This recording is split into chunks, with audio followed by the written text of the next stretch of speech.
છાસવારે સરકાર વારંવાર એવું કહેતી હોય છે કે અમે આ યુનિવર્સિટી બનાવી, પણ જ્યારે આ યુનિવર્સિટીની હકીકતમાં જઈએ તો માત્ર ગરબડ ગોટાળા જોવા મળે.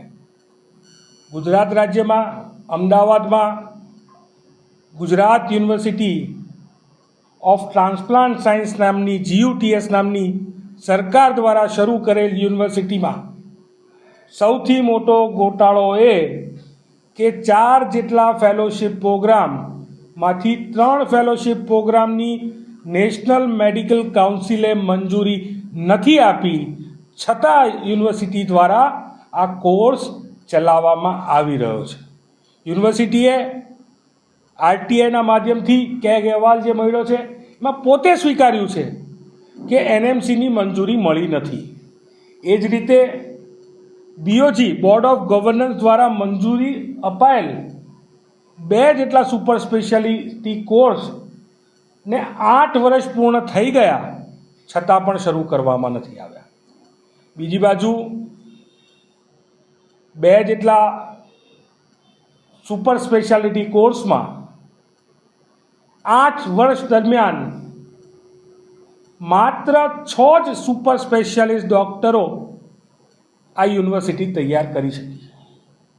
આનું કારણ છે કે જેના કુલપતિ ઇન્ચાર્જ હોય, જેના રજિસ્ટર ઇન્ચાર્જ હોય, પૂરતી લાયકાત વિનાના હોય અને રજિસ્ટ્રારની જોડે chief administrative officer, finance and account officer, આવા 3 હોદ્દા વગર લાયકાતે ભોગવતા હોય,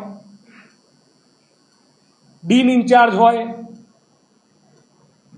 એન્જિનિયરને કંટ્રોલર ઓફ એક્ઝામિનેશન બનાવી દેવામાં આવે. આ સ્પષ્ટ દર્શાવે છે કે કયા પ્રકારે GUTS યુનિવર્સિટી ટ્રાન્સપ્લાન્ટ માટેની યુનિવર્સિટી કઈ રીતે કામ કરતી હશે. આખું જ તંત્ર ઇન્ચાર્જ ઉપર ચાલતું હોય અને બીજી બાજુ નેશનલ મેડિકલ કાઉન્સિલની મંજૂરી વગરના કોર્સ ચલાવી દેવામાં આવે. આ કેટલી મોટી ગંભીર ઘટના છે અને તે પણ સરકારી યુનિવર્સિટી દ્વારા.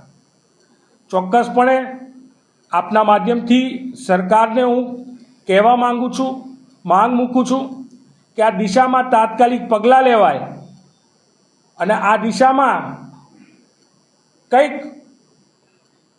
એવું કરી શકે કે જેથી કરીને આ ગુજરાતના ભવિષ્યના ડૉક્ટરો માટે કંઈક સારું થાય, તેની વ્યવસ્થા ઊભી કરવાનું કામ એ સરકારે કરવું જોઈએ.